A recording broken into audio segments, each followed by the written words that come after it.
Hello students, welcome back to my channel Educational Galaxy.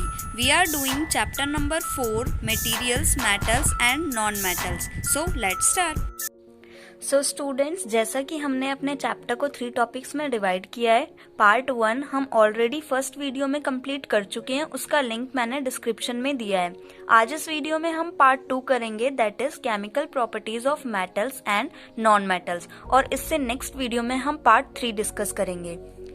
जैसा कि topic का नाम है chemical properties of metals and non metals, तो सबसे पहले हम समझते हैं केमिकल प्रॉपर्टीज होती क्या है। केमिकल, जहां भी ये वर्ड आए केमिकल, इसका मतलब होता है न्यू सब्सटेंस बन रहा है, न्यू सब्सटेंस।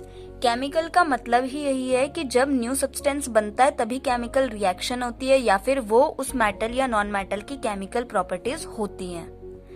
इस टॉपिक के अंदर हमें कुछ सब टॉपिक्स कवर करने हैं, उसका आउटलुक मैं यहाँ पर दे देती हूँ। केमिकल प्रॉपर्टीज के अंदर हमें बेसिकली 4 रिएक्शंस पढ़नी है। सबसे पहली reaction with oxygen, second reaction with water, third reaction with acids and fourth reaction with basis.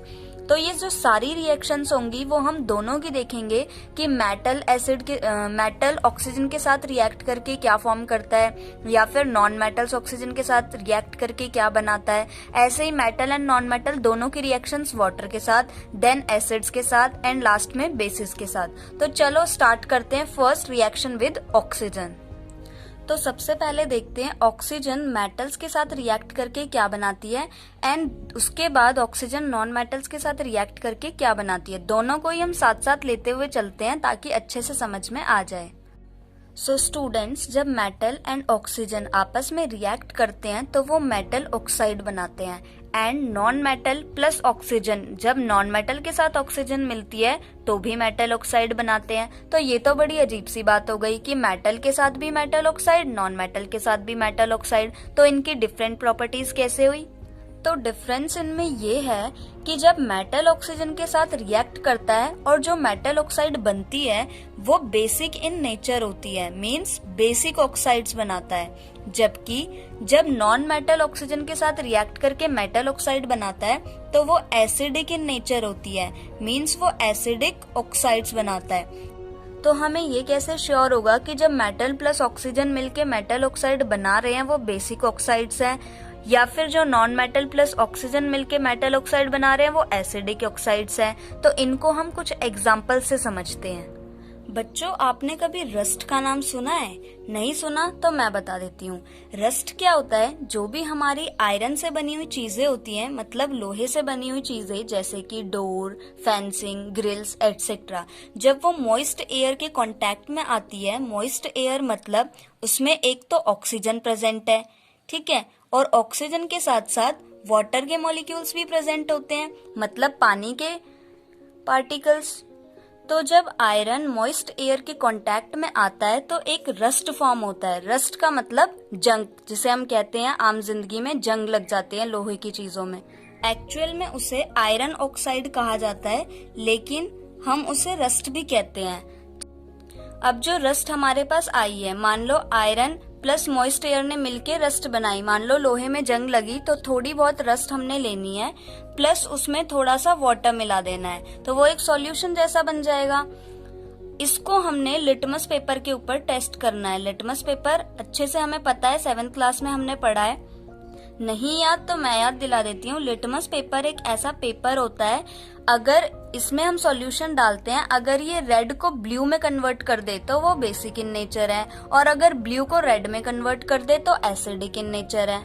तो अब जो सॉल्यूशन हमारे पास आया है रस्ट प्लस वाटर का, इसको हम लिटमस पेपर के ऊपर टेस्ट करेंगे, मतलब थोड़ी सी ड्रॉप्स हम लिटमस पेपर के ऊपर डालेंगे तो हम क्या देखेंगे कि जो लिटमस पेपर है वो ब्लू कलर का हो गया। तो ब्लू कलर का मतलब क्या है?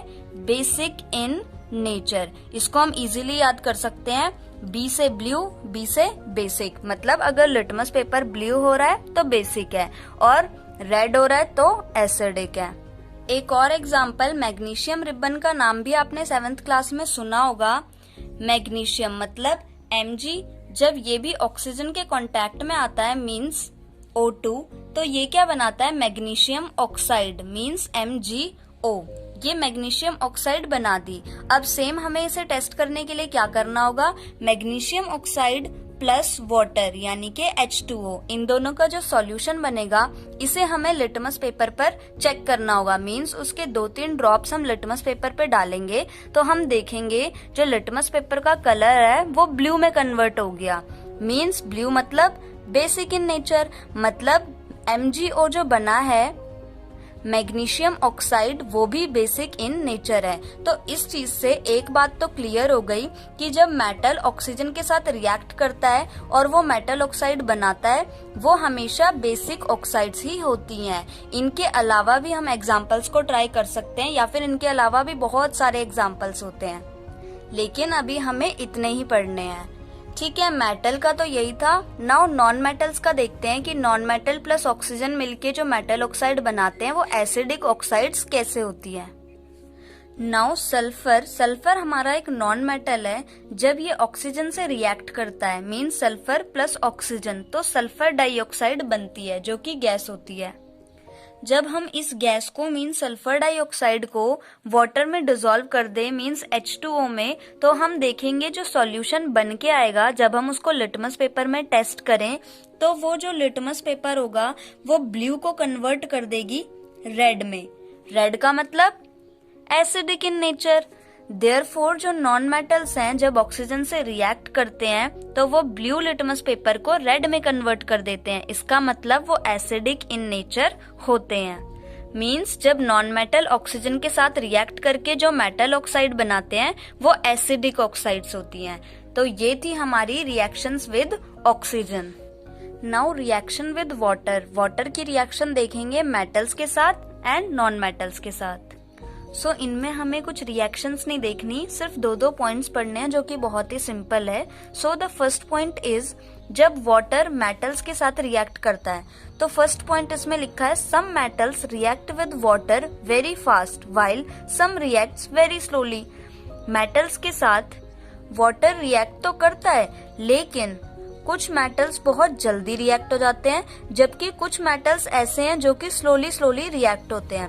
बहुत जल्दी वाला एग्जांपल अभी हम इसमें देखेंगे कि कौन से ऐसे मेटल हैं जो वाटर के साथ बहुत फास्टली रिएक्ट कर जाते हैं, और स्लोली वाला एग्जांपल हमने पिछले वाले में देख ही लिया आयरन का। जब आयरन में रस्ट लगती है तो ऐसा नहीं है कि एक ही दिन में लग जाती है या बिल्कुल 2 घंटे में 1 घंटे में ही लग जाती है, काफी टाइम लगता है उसके लिए, स्लो प्रोसेस है ये बहुत। तो इसीलिए ये पॉइंट है कि कुछ मेटल्स बहुत जल्दी रिएक्ट कर जाते हैं वाटर के साथ लेकिन कुछ मेटल्स बहुत स्लोली रिएक्ट करते हैं। नाउ नॉन मेटल्स में पॉइंट है first, generally non metals do not react with water but may be very reactive in air. Generally non metals water के साथ रिएक्ट नहीं करते लेकिन कुछ नॉन मेटल ऐसे होते हैं जो कि एयर में, जिसमें कि मॉइस्ट एयर होती है, मतलब पानी के पार्टिकल्स भी कुछ प्रेजेंट होते हैं और साथ में अदर गैसेस भी होती हैं, तो वो बहुत जल्दी रिएक्ट कर जाते हैं। कुछ नॉन मेटल्स ऐसे भी होते हैं। Now second point is sodium reacts with oxygen and water vigorously therefore it is stored in kerosene.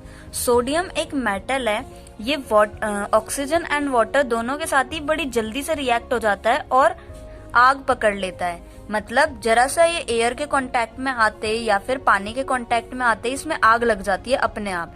इसीलिए इसको केरोसिन में स्टोर किया जाता है, इसको केरोसिन के अंदर रखा जाता है। ऐसे ही नॉन मेटल्स का एग्जांपल देख लेते हैं। Phosphorus reacts with air vigorously therefore it is stored in water. ये बात तो हमें पता है कि नॉन मेटल्स वाटर के साथ रिएक्ट नहीं करते लेकिन एयर के साथ रिएक्ट कर जाते हैं। तो फॉस्फोरस एक नॉन मेटल है जो कि एयर के साथ बहुत ही जल्दी से रिएक्ट कर जाता है, इसीलिए इसको वाटर के अंदर स्टोर किया जाता है। ये भी रिएक्ट कैसे करता है, एकदम से आग पकड़ लेता है। इसीलिए फॉस्फोरस को एयर के कांटेक्ट में आने से बचाने के लिए इसको वाटर में स्टोर किया जाता है। तो ये थे मेटल्स एंड नॉन मेटल्स कैसे वाटर के साथ रिएक्ट करते हैं। Now reactions with acids, how acids react with metals and how acids react with non metals. So metal जब एसिड के साथ रिएक्ट करता है तो वो सॉल्ट प्लस हाइड्रोजन गैस बनाता है। जबकि जो नॉन मेटल्स हैं ये एसिड के साथ जनरली रिएक्ट नहीं करते हैं। मतलब ज्यादातर नॉन मेटल्स एसिड के साथ रिएक्ट करते ही नहीं है। इक्का दुक्का नॉन मेटल होंगे जो कि रिएक्ट करते होंगे, उनके बारे में हमें अभी इतना पढ़ना नहीं है। ठीक है, तो जो मेटल्स हैं वो एसिड के साथ रिएक्ट करके सॉल्ट प्लस, ये हमें कैसे पता लगेगा कि हाइड्रोजन गैस ही निकाल रहे हैं, ये हम एक एग्जांपल से देखते हैं। सपोज हमने एक रिएक्शन करवाई सोडियम प्लस हाइड्रोक्लोरिक एसिड की। ये एक एसिड है और सोडियम एक मेटल है। जब ये दोनों रिएक्ट करेंगे तो NaCl बनेगा, मतलब सोडियम क्लोराइड, जो कि एक सॉल्ट होता है। प्लस में हाइड्रोजन गैस निकलेगी। तो ये चेक करने के लिए कि हाइड्रोजन गैस निकली है, हमें क्या करना होगा, जिस टेस्ट ट्यूब में हमने सोडियम प्लस हाइड्रोक्लोरिक एसिड बनाया है उसके अंदर लास्ट में सोडियम क्लोराइड बचेगा, लेकिन कुछ गैस भी निकल रही होगी। तो हम ये चेक करने के लिए कि ये हाइड्रोजन गैस है, हमें क्या करना होगा, एक माचिस की तिल्ली जलानी होगी और उस टेस्ट ट्यूब के ऊपर, मान लो ये टेस्ट ट्यूब है, तो हमें यहाँ पे बर्निंग मैच स्टिक को लेकर आना होगा, मतलब जली हुई तिल्ली को इसके ऊपर रखना होगा। तो हमें अचानक से एक पॉप साउंड सुनाई देगी। वो पॉप साउंड, उससे हमें पता लगेगा कि ये हाइड्रोजन गैस है। क्यों? क्योंकि जो हाइड्रोजन गैस है वो इनफ्लेमेबल होती है, वो जलती है विद अ पॉप साउंड, एक पॉप साउंड के साथ। तो बड़ी क्यूट सी आवाज होती है ये पॉप साउंड। स्कूल में जब मैं थी मैंने भी एक्सपेरिमेंट देखा था, तो हम सब चौंक गए थे एकदम कि ये पॉप साउंड कैसे आई। शायद आपके स्कूल में भी कराएं, नहीं तो इसके एक्सपेरिमेंट के प्रैक्टिकल्स इजीली मिल जाएंगे यूट्यूब पे, आप देख सकते हो वहां पे भी।